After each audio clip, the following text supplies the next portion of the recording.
satu tulisan yang ditulis oleh Musa di dalam kitab Mazmur pasal 90. Dia berkata bahwa ajarlah kami Tuhan menghitung hari-hari sedemikian supaya kami memperoleh hati yang bijaksana. Rupanya hal kebijaksanaan ini menjadi harapan banyak orang. Walau kita tidak tahu apakah itu berangkat juga dari harapan pribadi, ya. Tapi yang jelas banyak orang mengharapkan itu. Ya. Hanya kita tidak tahu berapa banyak dari diri sendiri atau dari orang itu sendiri kita bisa menghitung. Karena rupanya saudara, di dalam kata kebijaksanaan ini, membuat hati bijaksana, terkandung satu ketenangan hidup, ya, satu kepastian hidup. Kadang kita menjalani hidup ini secara jujur saja, saudara, ya. Nggak tahu apakah saudara mempunyai pemikiran atau perasaan yang sama seperti yang saya pikirkan. Kita menjalani hidup ini, sebutlah cukup atau tidak. Dalam pengertian cukup buat diri saya sendiri. Kalau saya hidup, saya melakukan sesuatu, itu saya happy apa tidak? Itu saya puas apa tidak? Atau cuman kerja asal aja, yang penting selesai, nanti ujung-ujungnya ya nyesel aja, gitu. Mungkin lebih banyak orang begitu, ya pokoknya lakukan aja dulu lah, ntar gampang. Jadi tidak diatur begitu rupa, supaya yang kita kerjakan ini membuat kita senang aja, paling tidak membuat kita itu puas. Kalaupun kalau kita capek, kalaupun toh kita sampai sakit misalkan, karena pekerjaan itu, ya karena aktivitas itu, yang penting saya puas. Nah itu cukup nggak kira-kira yang saudara lakukan dalam hidup kita? Ya. Entahkah sebagai anak Tuhan, saudara mengiring Tuhan, lalu karena saudara mengiring Tuhan, saudara harus berbakti, gitu. Saudara harus bersekutu kepada Tuhan, mengikatkan diri dengan banyak sekali ketentuan-ketentuan dalam firman Tuhan. Itu saudara happy nggak? Di dalam Alkitab orang Israel diperhadapkan kepada satu aturan yang panjang sekali. Jangan begini, tidak boleh begitu, harus begini, harus begitu. Termasuk yang kita pelajari di dalam kitab Imamat. Sampai hal yang paling detail, paling rinci itu dibebankan kepada mereka. Sebutlah mereka melakukannya karena harus. Iya, semua manusia memang harus dituntut untuk itu. Karena kalau tidak dituntut, saudara, kita ini maunya enak. Tapi sudah begitu, sudah maunya enak, kita tidak ingin keluar modal, keluar tenaga yang sebanding. Paling tidak, saudara, kita buatlah di dalam pikiran kita, perencanaan kita, yang kita lakukan itu membuat kita puas. Itu masih sebutlah tataran yang dasar, yang pertama. Yang kedua, apakah juga yang kita lakukan ini cukup bagi orang lain? Apakah orang lain terima enggak? Orang lain dapat manfaat enggak sih dari yang saya lakukan ini? Nanti gimana kalau yang saya sudah buat dengan capek-capek orang lain itu enggak gubris apa-apa? Nah, itu bisa saja juga saudara menuntut yang disebut dengan kebijaksanaan tadi. Artinya orang lain terima pekerjaan kita, orang lain merasa diberkati dengan pekerjaan kita, ya, kita terima dengan ucapan syukur. Tapi kalaupun tidak, orang lain tidak gubris pekerjaan kita, orang lain tidak perhatikan pelayanan kita, ya kita nggak terganggu. Kita tidak merasa seperti direndahkan atau tidak dianggap. itu pun perlu yang disebut dengan hati yang bijaksana. Kalau tidak kita marah nanti.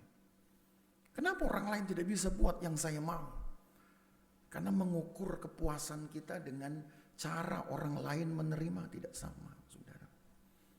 Tapi paling tidak, kalau pekerjaan yang kita buat, pelayanan-pelayanan yang kita lakukan kepada Tuhan, paling tidak itu memuaskan kita dulu.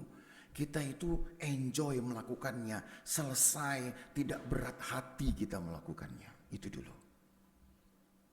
Lalu yang ketiga, kira-kira cukup gak bagi Tuhan? Nah ini kan yang paling penting. Cukup gak buat saya sendiri, cukup gak buat orang lain, yang ketiga cukup gak buat Tuhan. Kalau buat Tuhan mungkin kita punya ekspektasi yang apa namanya ya saya katakan yang ekstrim lah. Sebab antara pekerjaan Tuhan yang saya buat Tuhan terima atau tidak, itu kan bicara keyakinan. Sejauh kita melakukan sesuai dengan firman Tuhan, pasti beres. Tapi kalau tidak, saudara, maka kita sendiri akan merasa itu kepekaan. Maka kalaupun kita sudah melakukan semua dengan benar, kita melakukan semua dengan baik, kita melakukan semua selesai, kita puas. Sulit untuk mengukur dua objek yang lain ini. Orang lain dipuaskan atau juga bahkan Tuhankah dipuaskan? Kalau saudara tahu bahwa orang Israel dalam urusannya untuk memuaskan hati Allah dan memuaskan orang lain, itulah yang Allah didik sepanjang periode hidup mereka, keturunan dari keturunan, sejak mereka mulai berkembang dari keturunan Yakub. Kalau dihitung dari keturunan Yakub saja, saudara, ini kalau dihitung dari keturunan Yakub, maka periode yang kita bahas ini sampai di dalam kitab Imamat, yaitu yang sebutlah Imamat hampir selesai, itu memakan waktu sedikitnya 350 tahun. Kalau dihitung dari Yakub saja.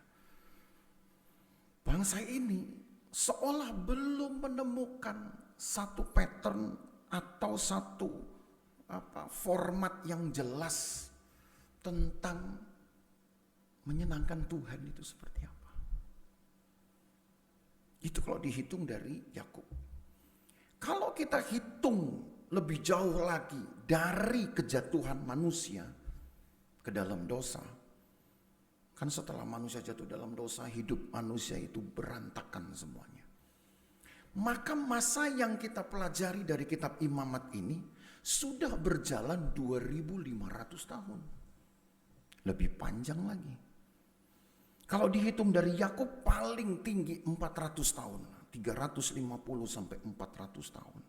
Tapi dihitung dari kejatuhan manusia dalam dosa, sudah berjalan bahkan 5 kali lipatnya. 2500 tahun. Pertanyaannya, sejak Allah berurusan dengan manusia melalui firman yang ditaruh di dalam hati, kan belum ada tulisan ini. Nanti yang paling tua itu hukum Taurat. Yang paling tua itu adalah hukum Taurat, dan hukum Taurat baru ada di 2500 tahun itu sejak manusia jatuh dalam dosa. Tapi dari masa yang jauh itu sampai kepada Taurat, artinya sudah ada bentuk tertulis dari firman Allah. Sebelum tahun-tahun itu yang manusia pegang apa? Enggak ada. Tapi Abraham bisa bersaksi tentang Tuhannya. Abraham bisa mengajarkan anak-anaknya dan membangun support sistem iman yang baik. Belum ada kitab, belum ada Taurat. Lebih jauh lagi dari Abraham, Nuh juga belum mempunyai hukum-hukum tertulis. Tapi dia bisa menjaga keturunan orang-orang benar sampai lahirnya Abraham. 10 generasi itu dari Nuh sampai Abraham. Lebih jauh lagi dari Nuh, yaitu Set, anak yang Tuhan berikan kepada Adam dan Hawa setelah Habel mati. Anak yang Tuhan berikan kepada Adam dan Hawa setelah Kain pergi merantau dan tidak jelas kemana tujuannya. Dicari pun dia sudah tidak ada lagi. Rasanya dia merantau bukan untuk kembali, saudara. Rasanya dia merantau untuk menghilang. Wah, Tuhan hiburkan Adam dan Hawa dengan memberikan Set. Orang inilah yang melahirkan generasi orang-orang benar, saudara. 20 generasi sampai lahirnya Abraham. 10 generasi datang Nuh, 10 generasi kemudian datang Abraham. Pertanyaannya, dari Set, lalu kepada Nuh, kepada Abraham, bagaimana cara mereka mengenal Allah? Bagaimana cara mereka mengajarkan kepada anak-anak mereka tentang apa yang baik, tentang apa yang berkenan kepada Tuhan, tentang apa yang harus kita buat yang membuat Tuhan senang. Bukan cuman asal Bapak senang, atau bukan cuman asal kita yang senang. Alkitab menjawab bahwa dari perenungan-perenungan mereka untuk mencari tahu kehendak Allah dalam hidup mereka, itu yang membuat mereka tahu persis apa yang Tuhan mau. Saya sedang membangkitkan sebuah motivasi untuk peka, saudara, dengan kehendak Tuhan.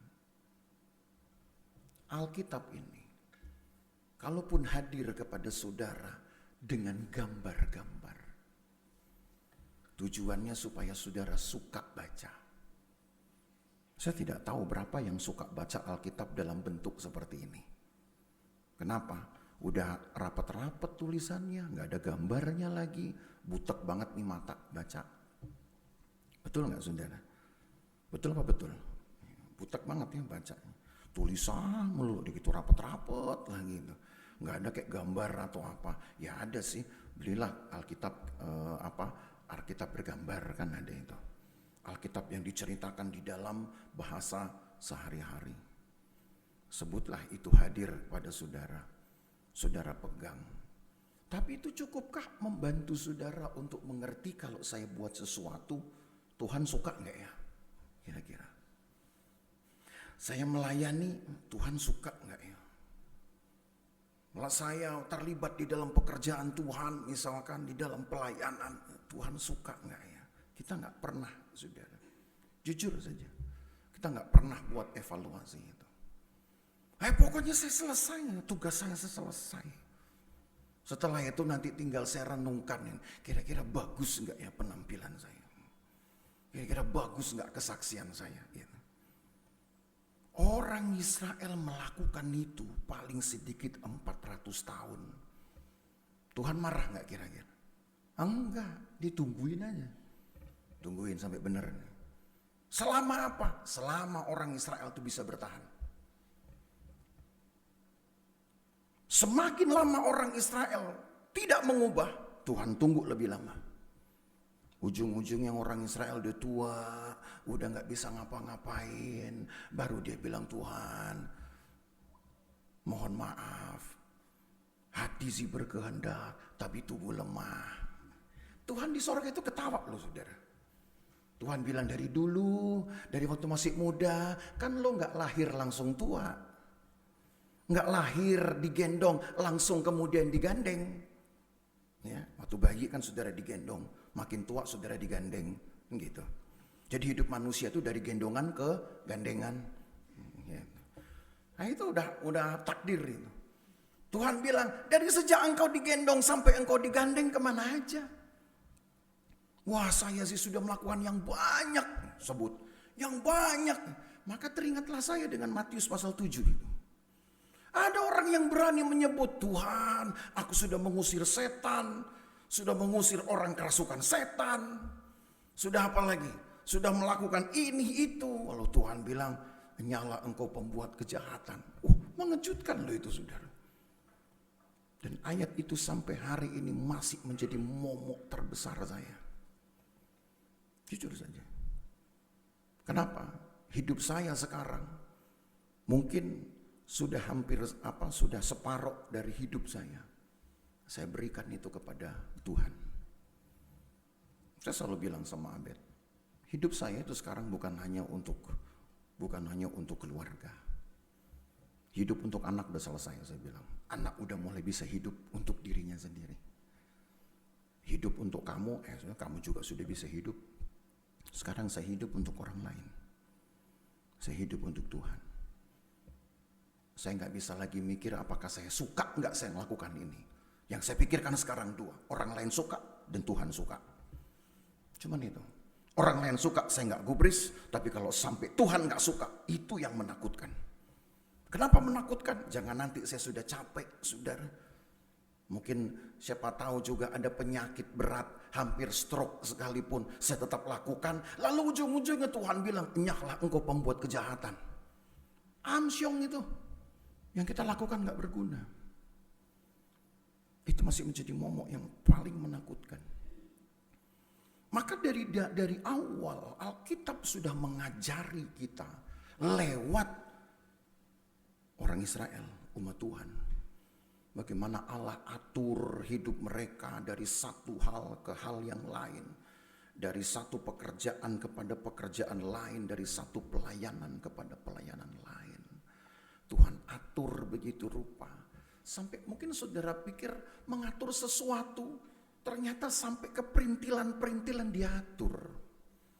Kita pernah belajar kan tentang tabernakel ketika kita masih di kitab Keluaran. Sekarang kalau saudara lihat di dalam Imamat 24. Hal yang sama pun diulangi kembali. Hal yang sama. Seperti halnya dengan papan-papan, kayu-kayu pengusung, gelang-gelang tempat di mana kayu itu akan dimasukkan, diatur begitu rupa sampai kepada yang perintilan. Itu kan di kitab Keluaran, sekarang di Imamat sama. Kalau kita baca mulai ayat 1, Imamat 24 ayat 1 sampai ayat yang keempat. Tertulis begini.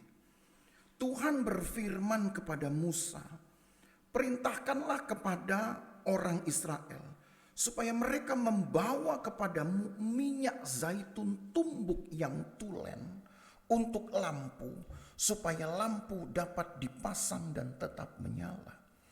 Harun harus tetap mengatur lampu-lampu itu di depan tabir yang menutupi tabut hukum di dalam kemah pertemuan dari petang sampai pagi di hadapan Tuhan. Itulah suatu ketetapan untuk selamanya. Bagimu turun-temurun di atas kandil dari emas murni haruslah tetap diaturnya lampu-lampu itu di hadapan Tuhan. Kita bahas waktu itu memang hanya sampai kepada kaki dian, ya, kandil. Walau disinggung juga sebenarnya tentang lampu. Di kandil itu, saudara, ada tujuh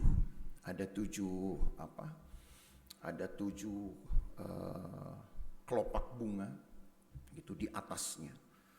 Ya, bukan kelopak bunga, ada ada 7 tatakan begitu. Tempat lampu-lampu harus diatur. Dan itu harus diatur, saudara, tetap menyala. Tidak boleh padam. Apalagi pada waktu petang sampai pagi. Itu harus menyala. Tidak boleh padam. Dan Harun dengan imam-imam yang lain harus memastikan bahwa lampu ini tetap menyala dengan menjaga debit dari minyaknya. Dan minyaknya itu cuma dari minyak zaitun tumbuk. Ya, dibakar tentu mungkin ya, saudara. Detailnya memang tidak dijelaskan. Cuman saya pikir luar biasa di zaman itu. Sudah ada ilmu mengekstrak minyak zaitun. Ya, daun pohon zaitun yang kemudian dijadikan minyak untuk lampu. Ya, saya mikir jangan-jangan proses yang sekarang dikenal dengan terapi asap itu, ada pembakarannya, jangan-jangan itulah sebenarnya teknologi yang sudah dimiliki oleh orang-orang Israel ini. Teknologi yang canggih. Tapi pendeknya dari minyak zaitun ini, saudara, harus disediakan sejumlah yang cukup. Dan imam harus memastikan supaya lampu ini tidak boleh padam, berarti minyaknya, debit minyaknya tidak boleh berkurang. Apa yang saudara pikirkan? Imam ini tidak boleh tidur semua, harus ada jaga malamnya. Imam ini tidak boleh, saudara, tidur bersama-sama. Tidur di jam yang sama maksud saya. Harus dibuat giliran jaga. Menjaga siapa, menjaga bagaimana minyak ini masih tersedia atau tidak. Jadi yang diatur bukan hanya lampu. Secara terselubung ayat ini mengungkap yang mengatur, yang diatur itu juga adalah jam pelayanan, jam kerja. Nggak ditulis di sini. Cuman hanya ditulis saja bahwa imam harus memastikan lampu ini tidak boleh padam. Dari petang sampai pagi khususnya. Tidak boleh ditinggalkan. Karena memang tempat itu kecil sekali, saudara. Jadi tidak mungkin minyak zaitun itu disediakan dalam jumlah besar, dalam ukuran berliter-liter, yang kemudian kita takar, kita timbang, oh ini sampai jam 5 pagi masih nyala ini. Nggak ada zaman itu. Dan tempatnya itu kecil. Kecil sekali, mungkin seperti vas bunga yang kecil yang suka ditaruh di meja-meja kecil. Kecil sekali, di meja tamu maksud saya. Kecil-kecil sekali.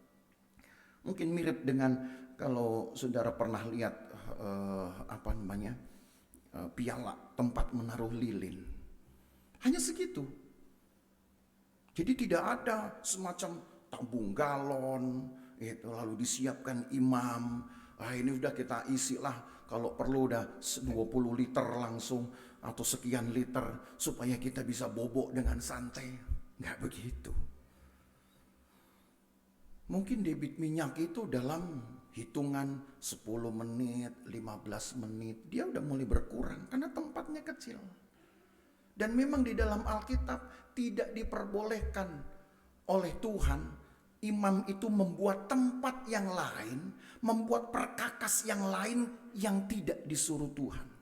Walaupun toh mungkin dalam pikiran imam untuk efisiensi, untuk kemudahan, kita bikinlah satu perkakas baru yang membantu perkakas-perkakas yang lain. Nggak ada. Nggak boleh, saudara. Tidak boleh ada barang yang lain selain yang Allah suruh, yang hanya boleh terletak, tertata di tabernakel.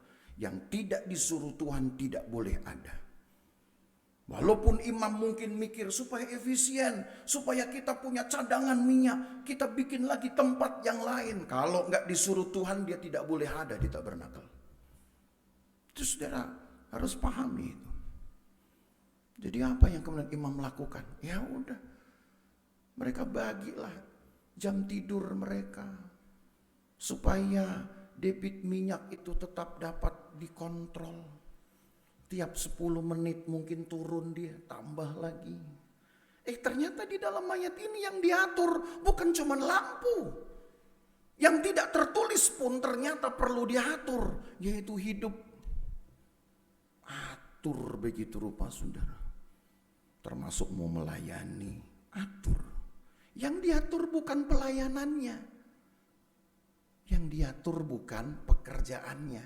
Yang diatur adalah diri kita sendiri dulu. Atur. Bisa nggak saya selesai? Kalau nggak bisa, tidak usah dilakukan. Tapi apa iya kita akan terus mengambil alasan itu? Saya nggak bisa nih. Begitu besok, iya saya belum bisa. Sampai Tuhan datang, saudara bilang nggak bisa. Hati-hati aja saya bilang. Ntar Tuhan juga, saya juga nggak bisa jadi juru selamat kamu, gimana ya? Aduh, amsyong saudara. Masa mau sampai kapan kita bilang, nggak bisa Tuhan, saya belum bisa mengatur ini hidup saya belum bisa atur, saya belum bisa sesuaikan antara jam-jam saya. Tuhan bilang, nggak apa-apa, saya tunggu kok sampai kamu bisa ngatur. Kan itu ceritanya. Tuhan bilang, oke, saya kasih waktu. Saya tunggu, tenang aja. Nggak saya suruh-suruh, nggak saya omelin. Saya tunggu sampai kamu bisa ngatur. Nah kalau kita nggak mau ngatur, lalu Tuhan terus tunggu, mau sampai kapan saudara? Nanti Tuhan datang, saudara masih belum bisa mengatur, siapa yang rugi?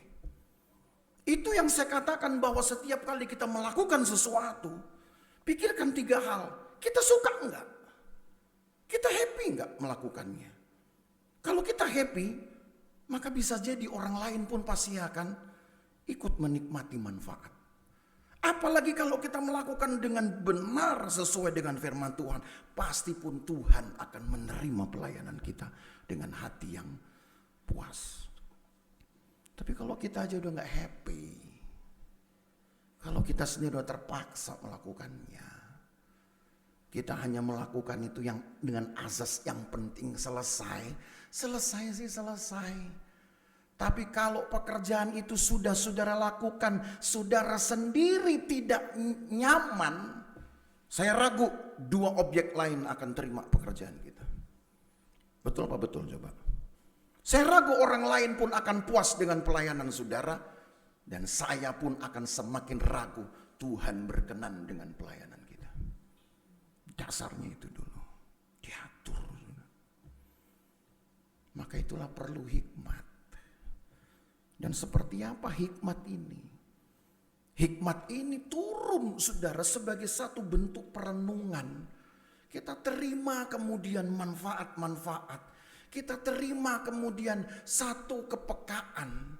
Oh yang saya lakukan ini ternyata masih salah. Jadi kita turunkan. Nanti kamu kalau mau melakukan begini-begini ya. Oh kesannya kayak diomelin. Kesannya kayak diatur banget kan saudara. Tapi itu pengalaman. Mahal itu harganya. Pengalaman itu.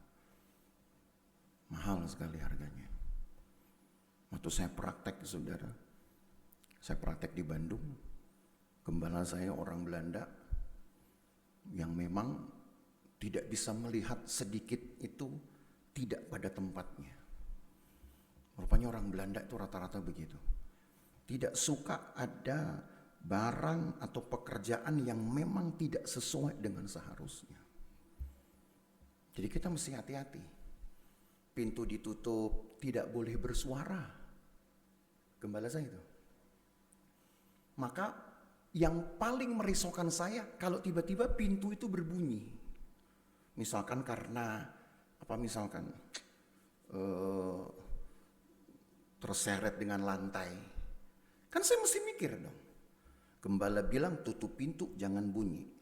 Tapi ternyata bunyi. Saya mikir nih, sebelum pintu tutup saya urusin dulu. Saya pikir ya capek deh. Cuman urusin mau nutup pintu akhirnya jadi kerja. Tapi baru saya tahu itu namanya mengatur. Kalau enggak nanti diomelin. Jadi serba salah. Saya kena si malakama saudara. Kalau saya enggak benerin berbunyi pasti diomelin. Kalau saya biarin enggak ditutup dia tahu saya diomelin. Jadi artinya daripada diomelin lebih bagus saya kerjakan. Hanya dari perintah nutup pintu.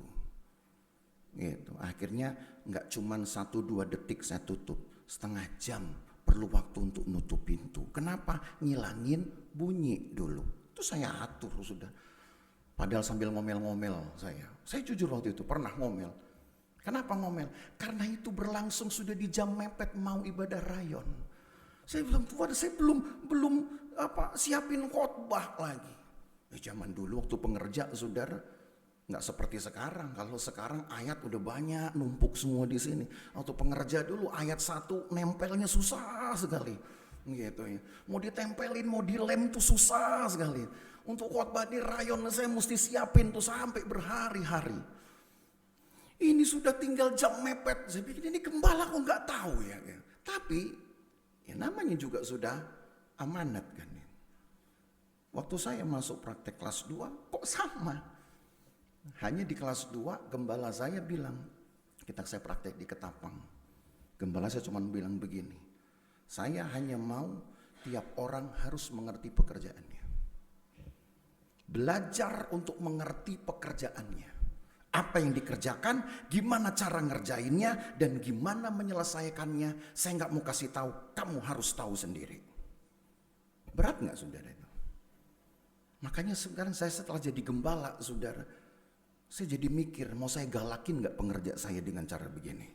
Gitu. Susah itu, tapi nggak digalakin juga takutnya nanti rusak, gitu ya. Pokoknya saya nggak mau tahu, saya nggak akan kasih tahu. Kamu harus tahu sendiri gimana cara ngerjainnya dan gimana cara nyelesainnya. Belajar. Jadi artinya apa saudara? Sambil kita atur pekerjaan, kita atur diri kita untuk kemudian buat uji coba. Kita simulasiin, supaya ini jalannya bagus, harus begini. Maka ketika saya baca Alkitab ini saudara, khususnya Imamat 24, jadi tertawa hati saya. Saya pikir mengapa yang saya alami ini akhirnya juga ternyata tercatat di dalam Alkitab, dibahas di dalam Alkitab. Imam cuma disuruh yang penting jaga lampu, jaga minyak. Tapi ternyata tanpa Alkitab tulis, imam harus menertibkan jam jaga malamnya, jam tidurnya, jam melayaninya. Bapak Ibu Saudara, dalam hidup kita itu ada tanggung jawab selalu untuk melakukan sesuatu. Entah karena kebutuhan kita sendiri, entah karena kebutuhan orang lain kah, entah karena kebutuhan keluarga. Tapi pendeknya, saudara senang gak melakukannya? Kalau gak senang, jangan harap orang pun akan senang dengan apa yang kita buat. Apalagi Tuhan. Buat dulu, yang penting saya senang melakukannya. Yang penting saya puas melakukannya. Maka hikmat kemudian dipahami di dalam Alkitab sebagai satu pemahaman atau pengetahuan yang Tuhan beri pelan-pelan saudara. Tuhan beri bertahap untuk mengawal kemudian, mengawal kegiatan kita sambil berpikir yang kita buat ini sudah cukup, sudah baik, sudah bereskah, atau masih asal-asalankah, atau masih ada yang gak saya pikirkankah. Itu yang disebut dengan hikmat. Saya ngomong sama Abed siang-siang. Saya bilang, aduh masih susah nih saya bikin judul khotbah. Baru kali ini saya susah bikin judul khotbah untuk hari ini, saudara. Karena dia bilang, ini ibadah ini disatuin sama hari kemerdekaan. Nah loh, ini judul dari judul rohani harus integrasi dengan judul kemerdekaan. Saya pikir gimana caranya. Tapi Tuhan kasih juga hikmat saudara. Saya cuma merenung sambil saya ngelihat ke langit-langit gitu ya. Baca Alkitab sambil saya lihat ke atas. Dia bingung mungkin, kamu nih ngapain kan? Saya lagi merenung, jadi jangan dulu ngajak ngomong nih. Kelihatannya aja kayak duduk santai sambil tiduran. Ini otak lagi jalan. Gitu. Baru Tuhan kasih. Karena memang masalah ini adalah masalah repetition, masalah pengulangan terus. Orang yang salah dikasih tahu salah, dikasih tahu salah, dikasih benar salah. Dan itu berulang-ulang saudara. Maka saya pikir kalau Tuhan itu tidak panjang sabar, atau saya sebutlah mengganti, ya, diminta untuk sedikit satu hari saja, tolong kamu gantiin dulu lah pekerjaan saya. Mungkin saya memang gak pantas jadi Tuhan, kenapa? Karena saya marah-marah pasti. Udah gitu marah-marah, mungkin jangan-jangan saya goblok-goblokin lagi tuh orang. Gitu aja gak bisa. Tapi saudara, kita punya Tuhan yang baik. Kadang-kadang Tuhan yang baik ini disalah artikan sebagai Tuhan yang cuek. Ayo, betul apa tidak? Tuhan belum ngapa-ngapain, cuek aja lah, aman. Masih bisa kok kita kerja selengean, kenapa? Tuhan bikin belum apa-apa, aman. Tuhan yang baik tidak sama dengan Tuhan yang cuek. Saudara, orang Israel itu memang seperti Tuhan tidak perhatikan. Tapi itu karena memang Allah tunggu. Kalau Allah strict, keras, langsung dihukum, orang Israel gak ada sisa, saudara. Habis mereka. Lalu kemudian bagaimana dengan kita? Sama. Pernahkah saudara berpikir yang saya sudah lakukan pada Tuhan ini sudah cukup gak? Itu kan lagi-lagi itu. Saya datang beribadah. Kira-kira apakah sudah cukup saya? Paling tidak hati saya, cukup gak ini? Mungkin dari rumah saudara sedang banyak masalah. Cukup gak ini? Mewakili lah setidaknya. Alkitab bilang, dari organ tubuh saya, dari anggota tubuh saya, kira-kira sudah bisa enggak saya berikan ini kepada Tuhan? Pernah enggak saudara merenungkan hal itu? Jadi ibadah jangan cuma jangan cuma diartikan datang ke gereja, kemudian sebagai satu jadwal rutin. Serutin saudara belanja, serutin saudara masak, serutin saudara ngerumpi. Oh beda. Tapi itu pun Allah tidak mengeksekusi kita kalau kita berbuat salah. Karena Allah tahu keterbatasan kita. Tapi kalau Allah memberi kesempatan untuk membuat kita menjadi sadar. Sadar dunia artinya, bukan sadar diri ya. Kalau sadar diri itu kan berarti saudara antara sadar nggak sadar ini kan. Saudara sadar nggak? Saudara duduk di kursi ini sadar? Sadar. Kalau nggak sadar kan kita bawa ke UGD. Gitu. Makanya saya bukan pakai istilah sadar diri, sadar dunia. Sadar dengan sebelah. Sadar dengan keadaan. Sadar dengan tasking kita ini, dengan kerjaan. Oh saya mesti bikin begini, siapa yang saya harus buat? Sadar dunia. Bukan sadar diri ini.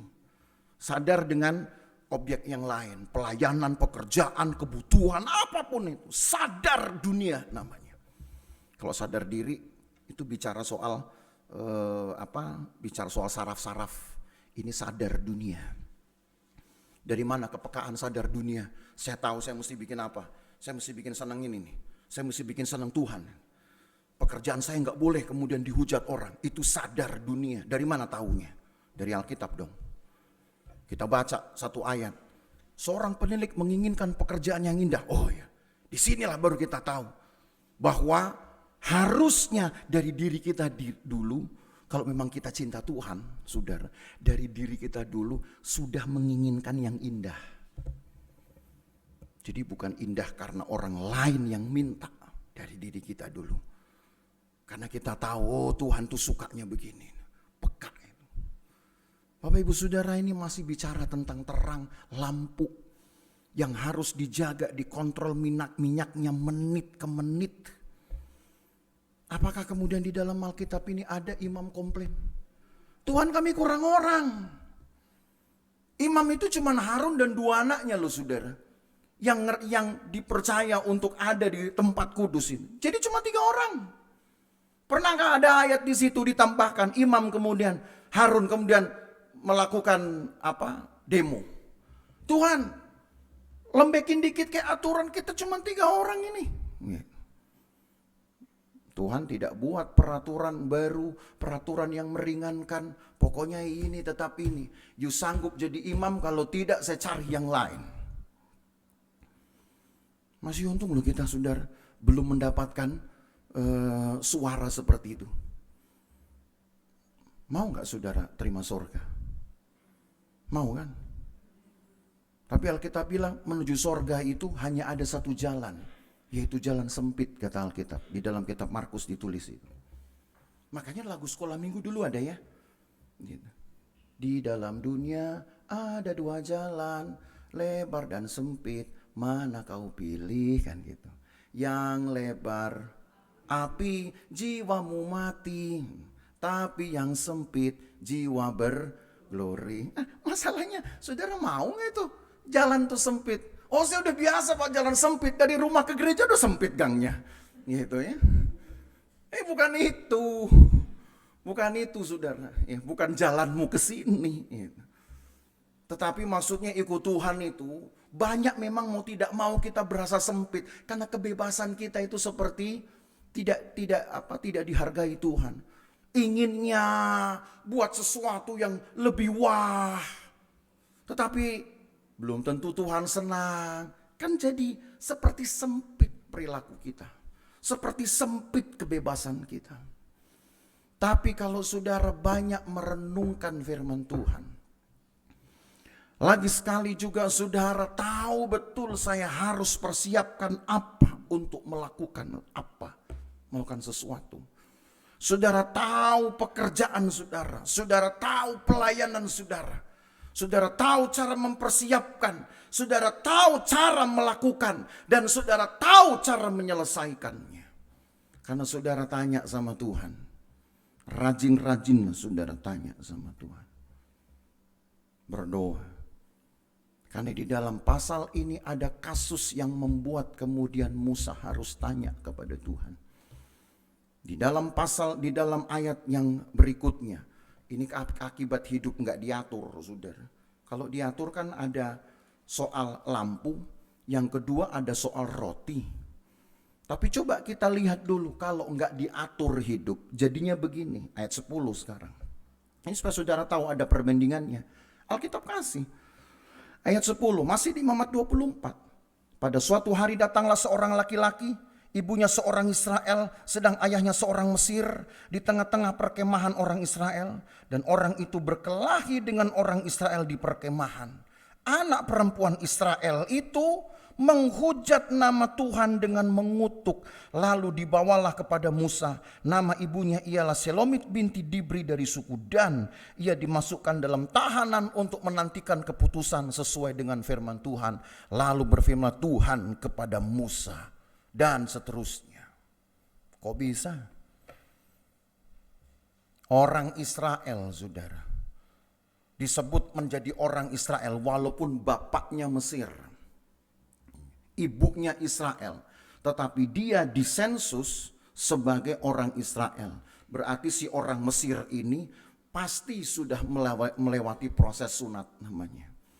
Karena tanda bahwa dia kemudian dihitung sebagai Israel, kalau saudara baca ayat-ayat lain, dia harus disunat. Tandanya bahwa orang ini sudah menyatakan saya adalah pengikut Tuhan, saya adalah umat Tuhan. Tapi darah Mesirnya mungkin belum hilang. Yang disunat cuman kelaminnya. Hatinya enggak disunat. Ngajarin ke anaknya. Kalau sampai ada anak Israel bisa menghujat nama Tuhan, berarti hujatan itu datang dari kepercayaan lain biasanya. Dari mana? Dari bapaknya pasti. Di bapaknya kan harusnya sudah memang disebut orang Mesir. Tapi itu menunjukkan asalnya sebetulnya. Tapi kalau dia sudah disebut sebagai orang Israel, berarti kan dia sebenarnya sudah bisa disebut sebagai umat Tuhan. Iya. Cuman aktenya doang umat Tuhan. Udah dibaptis? Sudah. Tunjukkan surat baptisan. Iya, tapi hidupnya enggak dibaptis. Cuman keluar surat. Sudah diserahkan kepada Tuhan? Sudah. Keluarkan akte. Tapi hidupnya kacau balau. Banyak kita merasa bahwa kalau sudah pegang akte udah sah. Ya secara administrasi. Tapi kehendak Tuhan melebihi saudara harganya dari sebuah ketentuan administrasi. Hanya satu yang saudara harus pastikan. Saudara mau tercatat kayak di buku kependudukan. Tapi kalau saudara tidak tercatat di buku kehidupan, selesai hidup saudara. Paham gak ini yang saya maksud? Buku kehidupan itu ada di sorga. Begitu nanti saudara mati, maka hal saudara bisa masuk surga atau tidak nanti akan dibuka buku. Oh, namanya sudah ada.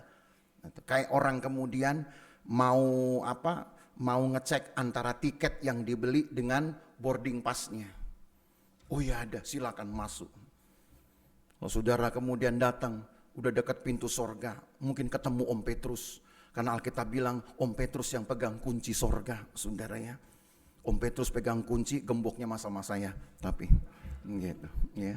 Kan Om Petrus cuma bilang pegang kunci gitu ya, tapi gemboknya yang saya megang. Lalu saudara ketemu sama Om Petrus. Siapa namanya? Misalkan. Oh, nama saya misalkan Aliong misalkan begitu. Misalkan. Ngeri banget nih. Namanya Naga misalkan gitu. dibuka bukunya. Nggak ada Alyong. Adanya Amoy, Asyang, Aloy. Pergi kamu. Nangis saudara, cuma bisa nangis. Ya akan bisa saudara. Makanya saya katakan jangan cuma bangga saudara megang mengantongi sertifikat-sertifikat. Saya sudah dibaptis, nih sertifikat. Sudah diserahkan kepada Tuhan, nih semua sertifikat saudara mau tunjukin. Lalu kemudian sampai di sorga nama saudara nggak ada. Itu nggak bisa ditukar saudara, surat baptismu itu dengan penulisan nama di buku kitab kehidupan. Jadi bukan karena pujian kepada dari gereja lah saudara diakui sebagai orang yang sudah benar melakukan sesuatu. Jangan karena saudara menganggap, oh saya sudah berjemaat kok di Losupan udah lama. Saya sudah ikut ibadah sudah tiap minggu. Saya selalu menyanyi bagi Tuhan semua pujian dengan baik. Tapi siapa yang bisa tahu, bisa baca apa yang ada di dalam hatimu ketika engkau sedang susah? Engkau mengucap syukur atau menghujat? Siapa yang tahu? Siapa yang tahu ketika engkau mungkin sedang ditolak orang, tidak dianggap orang, pekerjaanmu mungkin tidak dihargai orang, pelayanan saudara nggak dianggap orang, lalu saudara marah. Di dalam kemarahan itu yang di hatimu siapa yang bisa baca? Siapa yang bisa baca saudara? Cuma Tuhan. Dia yang bisa baca hati saudara sedang menghujat atau mengucap syukur. Ingat baik-baik ini saudara ya. Ini berlaku saya rasa untuk semua. Satu keadaan, satu hal yang bisa membuat saudara menjadi pahit hati dan ngambek untuk tidak lagi mau terlibat dalam pelayanan atau mau ikut Tuhan, cuman satu biasanya dalam pengalaman saya. Tahu apa itu? Yaitu dream stealers, pencuri impian. Saya ingin begini, saya sudah punya ekspektasi begini, saya sudah punya loh sebenarnya harapan begini. Tahu-tahu orang gak anggap saudara. Orang lain curi impian saudara. Ngambek kita. Lalu kita bilang Tuhan, I'm sorry deh, saya gak mau lagi deh. Ya baru gereja yang bikin, belum malaikat yang bikin saudara. Kalau malaikat yang bikin benar-benar amsyong hidup kita nanti. Ya jadi ingat baik-baik ini ucapan saya, ini gak ada di Alkitab. Tapi sebenarnya gagasannya ada. Dan saya mengalami ini banyak tahun saudara. Ketika memulai pekerjaan Tuhan itu, dream stealers, banyak orang mencuri impian-impian saya. Banyak orang kemudian tidak menghargai.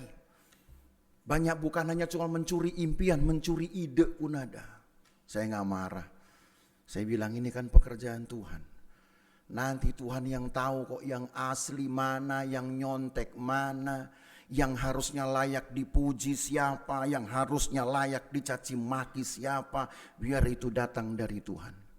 Makanya saya tegaskan dari ayat ini saudara. Entahkah engkau jemaat, entahkah engkau pelayan. Kalau sampai ada orang membuat pelayananmu tidak berharga, diem aja, banyak-banyak duduk di kaki Tuhan. Setuju? Nggak usah komplain.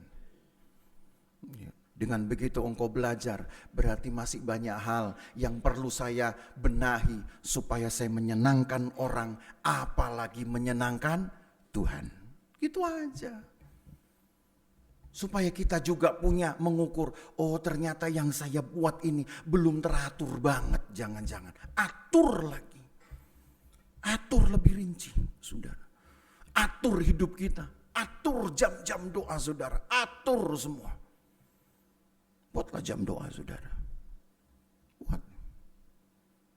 Hanya dengan itulah saudara mendapatkan kepekaan untuk memahami kehendak Tuhan. Kalau tidak, nanti kayak begini, ada orang Israel malah menghujat Allah Israel.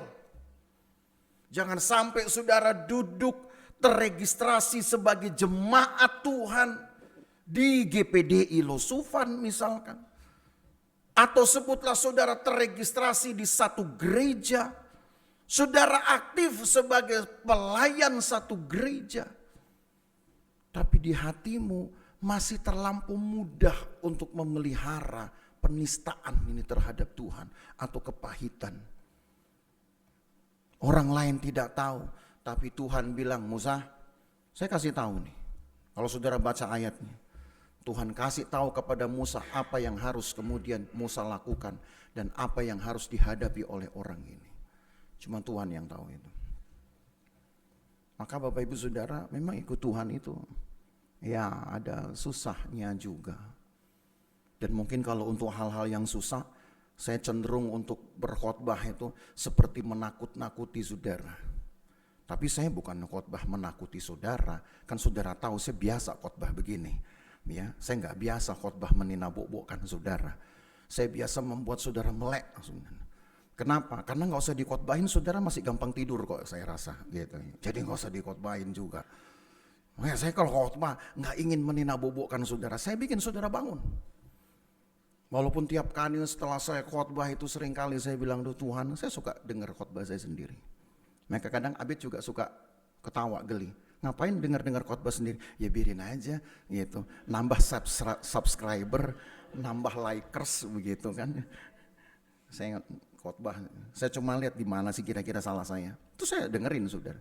Kadang udah lewat tengah malam, saya dengerin sampai tuntas. Oh salahnya di sini, oh kecepatan di bagian ini. Walaupun tidak kemudian pasti akan langsung baik di minggu berikutnya, tapi paling tidak saya mengukur kira-kira yang saya lakukan ini sudah membuat saya sendiri happy apa tidak. Sebab kalau saya suka melakukannya, maka saya akan mudah saudara untuk melayani orang dan orang terima. Dan itu juga berarti membuka peluang saya akan melayani, membuat Tuhan suka. Tapi kalau saya nggak suka dengan pekerjaan itu, ya gimana kita mau mengharap orang lain suka, apalagi Tuhan suka.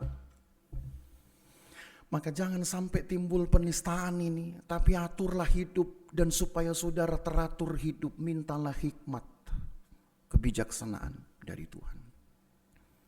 Itu makanya saya, karena memang idenya datang dari Abed kan, ini harus ada tema kemerdekaan. Oh ya udah, saya ambil potongan dari sila keempat. Kan harusnya panjangnya kerakyatan yang dipimpin dalam hikmat kebijaksanaan kan gitu kan, dalam permusyawaratan perwakilan harusnya begini. Saya potong kalimatnya, dipimpin dalam hikmat kebijaksanaan. Gitu. Ya, Tuhan kasih hikmat itu saudara. Nggak kepikir dari kemarin-kemarin itu. Tapi ketika baca ayat ini betul, kalau tidak ada hikmat, bagaimana kita bisa tahu yang paling benar seperti apa? Membaca dari ulasan seorang dosen di seorang dosen di BINUS mengomentari tentang sila ini. Saya baca bahwa Soekarno menggagas ini supaya tiap-tiap orang, mengapa kemudian ada kata dipimpin dalam hikmat kebijaksanaan, itu Soekarno punya ide supaya tiap orang bisa menjadi guru moral bagi dirinya sendiri dan guru moral bagi orang lain. Tuh saudara, saya baca itu, oh ya Alkitabiah juga ini, menjadi guru moral. Jadi yang saudara buat itu memang sudah baik, artinya ukurannya memang sudah sesuai kehendak Tuhan. Dan kalau itu sudah sesuai kehendak Tuhan, orang lain pasti terima, saudara. Jadi kita mulai dari atas sekarang. Tuhan, saya ingin mencintai. Pengirangan saya kepada Tuhan saya akan hidupi, saya cintai. Tuhan, saya hanya bisa mungkin menyupport orang lain. Sampai saya cintai. Jangan nanti saudara marah, ya support sebagai supporter saudara. Ya aduh, gak balik modal misalkan begitu. Ya siapa suruh jadi supporter kalau gak balik modal ya saudara. Saya cintai dulu. Sambil juga saya mendapatkan dulu dari Tuhan dalam kepekaan saya. Oh iya, Tuhan juga disenangkan. Percayalah saudara, Allah akan membuat orang lain pun terima pekerjaan kita. Allah akan membuat orang lain terima pelayanan kita. Yang penting cintai dulu. Pengiringan kepada Tuhan saudara hidupi, saudara cintai. Setuju? Jadi ikut Tuhan sekarang harus betul-betul dari hati, bukan karena sedang mengikut yang lain. Jangan nanti di satu gereja ada orang yang datang rajin ke gereja, Wah, dipikirnya ini setia sekali. Kenapa? Karena yang saya incar juga masuk di gereja, Pak. Gitu. Nanti kalau yang diincar keluar dari gereja, dia keluar lain. Ya. Saya bilang selamatlah, semoga yang diincar itu masuk surga. Gitu. Sebab yang diincar tidak masuk surga, maka jiwamu pasti binasa. Saya bilang. Maka bukan begitu kan, saudara? Saudara datang ke gereja bukan karena ngincar, ada yang diincar nggak? Kok jadi apa? Kayaknya ada yang perlu disembunyikan ini, saudara. Seperti ada tertawa apa atau ada senyum-senyum penuh dengan ketidakjujuran gitu.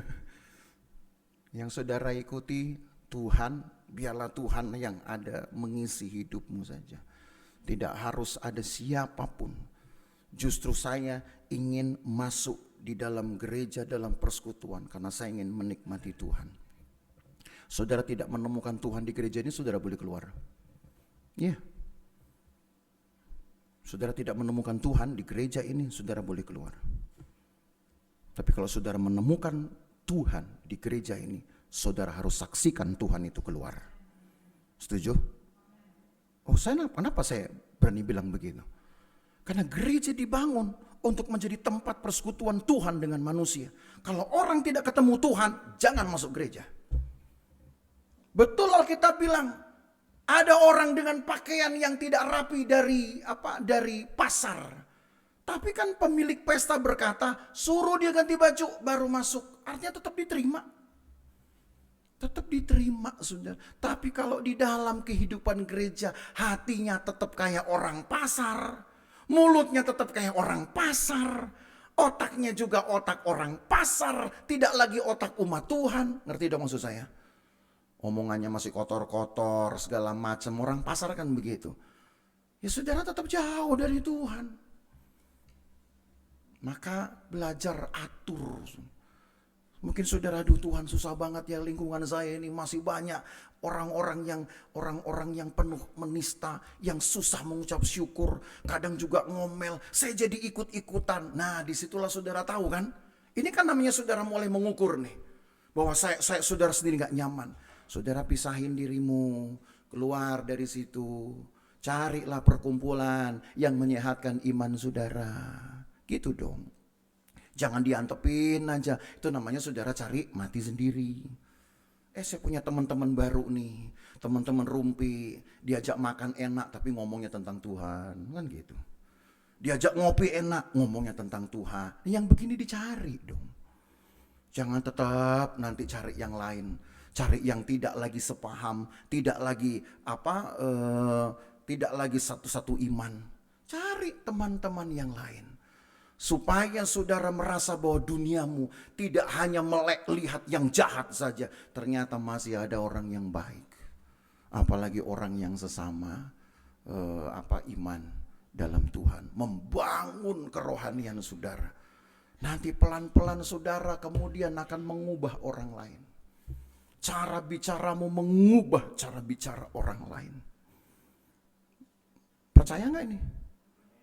Kalau gak percaya saya lanjutin. Saudara, masih ada beberapa ayat sebenarnya ya. Tapi kalau sudah percaya ya sudah, nanti sisanya saya WA gitu. Ya.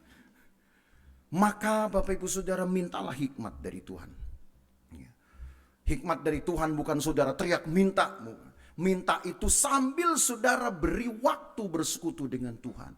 Minta bukan hanya satu arah, minta seperti orang nagih, bukan. Tapi minta itu saudara juga duduk bersama. Saudara sediakan waktu duduk di kaki Tuhan. Sambil saudara beri waktu Tuhan hadir di dalam hidupmu. Dengan begitulah ketika engkau minta, maka permintaanmu bukan satu arah. Bukan permintaan orang nuntut atau nagih. Tapi minta karena saudara tahu bahwa saudara sudah bersekutu dengan Tuhan. Percayalah saudara. Karena hikmat, karena bijaksana. Seperti Musa juga. Maka dia menghitung hari-harinya dan didapatilah bahwa masih banyak Tuhan dalam hidup saya yang tidak menyenangkan Tuhan. Itu Musa. Alkitab berkata Musa adalah seorang yang lembut hatinya dan belum ada orang selembut Musa di kolong langit ini. Alkitab bilang. Saya pikir kayak gimana Musa ini lembutnya ya. Lembut betul. Tapi kalau lihat Musa yang dulu, ada teman orang Israel dihajar orang Mesir, dia langsung turun tangan. Tapi sekarang lembut sekali hati Musa. Kenapa? Karena dibentuk 40 tahun di Midian, saudara, ketemu dengan Tuhan. Nanti pengalaman Midian ini kita bahas lebih lanjut. Tapi setidaknya pengalaman Midian inilah, saudara, yang menentukan kemudian karakter Musa yang sesungguhnya. Sehingga ketika dia keluar, dia betul-betul bisa menyenangkan orang Israel. Orang Israel hormat sekali loh dengan Musa. Dan yang lebih dari itu, menyenangkan Tuhan. Nah itulah saudara, perlu memang waktu-waktu itu, perlu memang kita menyiapkan ruang dalam tanda kutip Midiannya kita. Nah nanti kita bahas itu. Tapi paling tidak sekarang saudara, minta hikmat. Bukan minta seperti orang teriak nuntut, bukan. Datangi Tuhan. Kalau kemudian saudara buka hati berkata, Tuhan saya ingin yang saya buat ini menyenangkan Tuhan. Gimana cara saya menyenangkan Tuhan? Tuhan kasih tahu saya.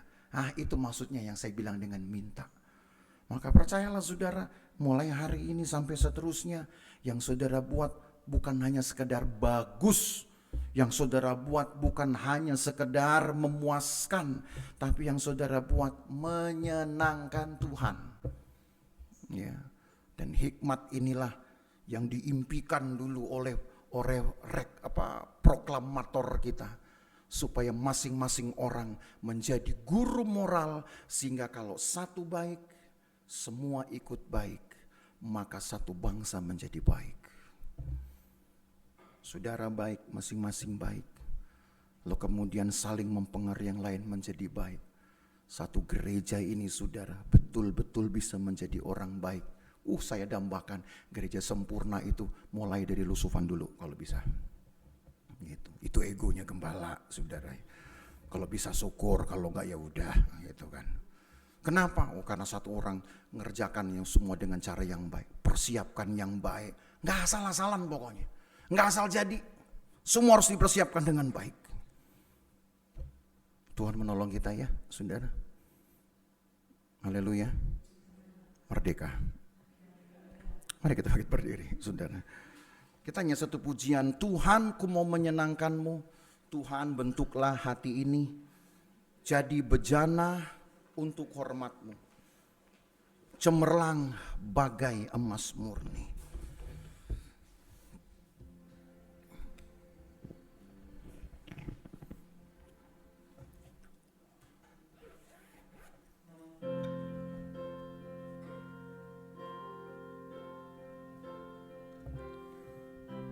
Tuhan, ku mau menyenangkanmu. Tuhan, bentuklah hati ini jadi bejana untuk hormat-Mu, cemerlang bagai emas murni. Tuhan, ku serahkan hidupku, semua ku berikan padamu. Kuduskan hingga tulus selalu, agar aku menyenangkanmu, menyenangkanmu, senangkanmu. Hanya itu kerinduanku,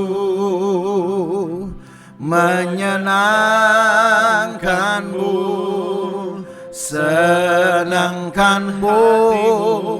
Hanya itu kerinduanku.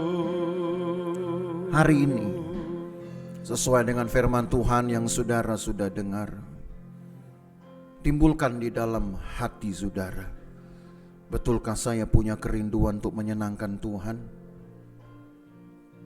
Baik engkau jemaat atau juga yang sudah mengambil bagian sebagai pelayan, Coba katakanlah di dalam hatimu benar-benar, saya ini sudah melakukan dengan rindu atau karena sudah biasa. Biasa cenderung kemudian membiasakan, biasa cenderung menjadi kebiasaan, biasa cenderung menjadi meremehkan, biasa cenderung menjadi tidak peka, asal-asalan. Bukan karena biasa kita melakukan sesuatu. Untuk bekerja, untuk mencari uang, mungkin saudara bisa melakukannya karena biasa, akhirnya bisa. Tapi untuk Tuhan itu tidak laku, saudara. Enggak laku. Buktinya orang Israel dibiasakan pun tetap belum terbiasa, malah yang salah yang dibiasakan. Mereka umat Tuhan. Maka katakan sejujurnya di dalam hati saudara sekarang, betulkah Tuhan, saya ini sudah melakukannya dengan rindu kepada Tuhan. Orang rindu itu beda saudara hasilnya. Orang teliti beda hasilnya. Orang yang punya kerinduan beda dengan orang yang hanya asal, yang penting selesai, beda hasilnya. Mungkin orang lain tidak melihat, tapi yang jelas Tuhan yang akan menilai saudara. Dan itu akan berat buat kita. Kalau sampai kita mengakhiri hidup ini kita belum bisa menyenangkan Tuhan. Maka dari dasar hati saudara, saudara tanyakan kepada Tuhan ini. Saudara kemudian minta Tuhan, berikan saya kekuatan roh-Mu untuk mengubah komitmen saya. Mengubah cara saya melakukan pelayanan saya. Cara saya mengiring Tuhan, minta Tuhan rubah. Belum terlambat saudara, belum terlambat. Lewat lagu ini nyanyikanlah betul-betul kerinduan saudara. Saudara ingin menyenangkan Tuhan.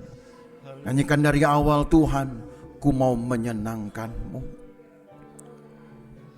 Tuhan, ku mau menyenangkan-Mu. Tuhan, bentuklah hati ini jadi bejana untuk hormat-Mu. Cemerlang bagai emas murni. Tuhan, ku serahkan hatiku. Semua ku berikan padamu. Kuduskan hingga tulus selalu,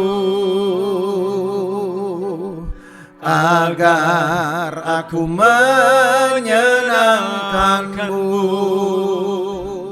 menyenangkan-Mu, senangkan-Mu. Hanya itu kerinduanku, menyenangkan-Mu, senangkan-Mu. Hanya itu kerinduanku.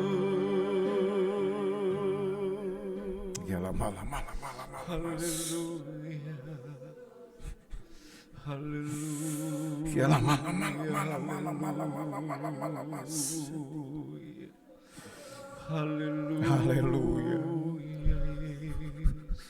Yesus. Betapa agungnya firman-Mu.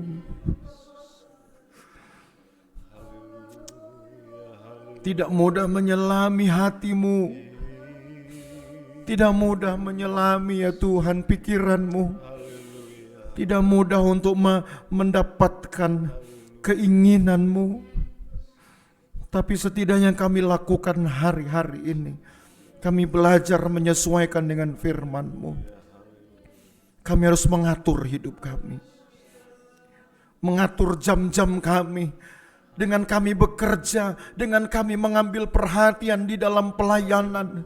Kami harus atur hidup kami, karena kami juga perlu pekerjaan, tapi kami juga perlu pelayanan kepada Tuhan. Maka Tuhan ajar kami untuk atur hidup kami sebegitu rupa, supaya ketika kami berhasil di dalam pekerjaan, kami pun berhasil sebagai seorang pelayan Tuhan. Kami dihormati di dalam pekerjaan kami. Kami juga ingin Engkau hormati karena pelayanan kami, Tuhan. Tuhan, tolong kami. Masih banyak hal yang perlu kami perbaiki. Kami belum sempurna. Maka jangan sampai kami merasa bahwa kami sudah hebat. Jangan sampai kami merasa bahwa kami sudah mempunyai semua, sudah lebih berpengalaman dari yang lain. Tokoh-tokoh Alkitab pun masih bisa salah. Kami pun masih bisa salah.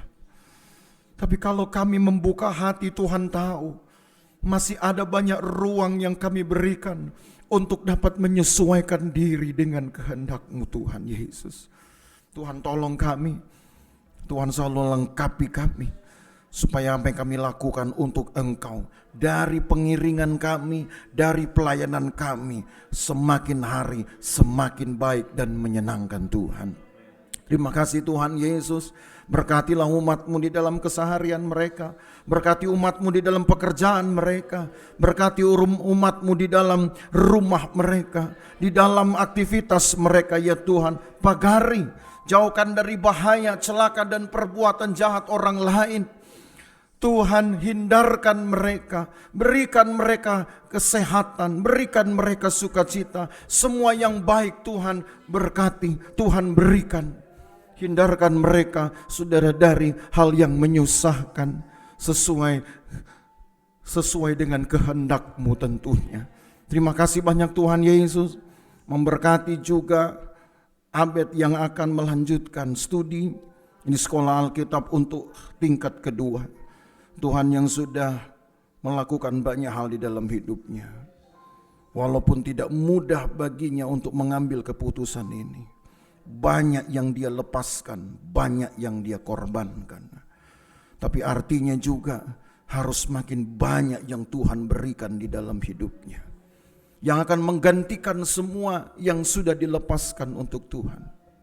Kami tidak tahu apa, tapi seturut dengan pengabdiannya, kecintaannya, komitmennya untuk melayani Tuhan, maka Tuhan akan menggantikan semua yang sudah dia lepaskan untuk Engkau. Tuhan yang akan menggantikannya dengan pelayanan-pelayanan, dengan kekayaan-kekayaan di dalam penggembalaan. Tuhan anugerahi semua yang baik. Terima kasih banyak Tuhan Yesus. Tuhan besertalah dengan umat-Mu. Berkati mereka yang sudah berkorban, yang sudah turut ambil bagian dalam pekerjaan Tuhan, memberikan persepuluhan. Tuhan berkati. Bagian mereka kerjakan, bagian Tuhan juga Tuhan kerjakan. Kami pulang sebentar, Tuhan jagai. Jauhkan dari bahaya, celaka, perbuatan jahat orang lain dalam perjalanan kami. Sampai di rumah dengan sukacita, dengan selamat karena Tuhan. Terima kasih banyak Tuhan Yesus. Maka Bapak Ibu Saudara sekalian, pulang dengan bawa berkat dari Allah Bapa, kasih sayang dalam persekutuan dengan anaknya Yesus Kristus, penyertaan Roh Kudus memelihara kita dari hari ini sampai selama-lamanya. Dan berkat ini kita terima di dalam nama Tuhan Yesus Kristus.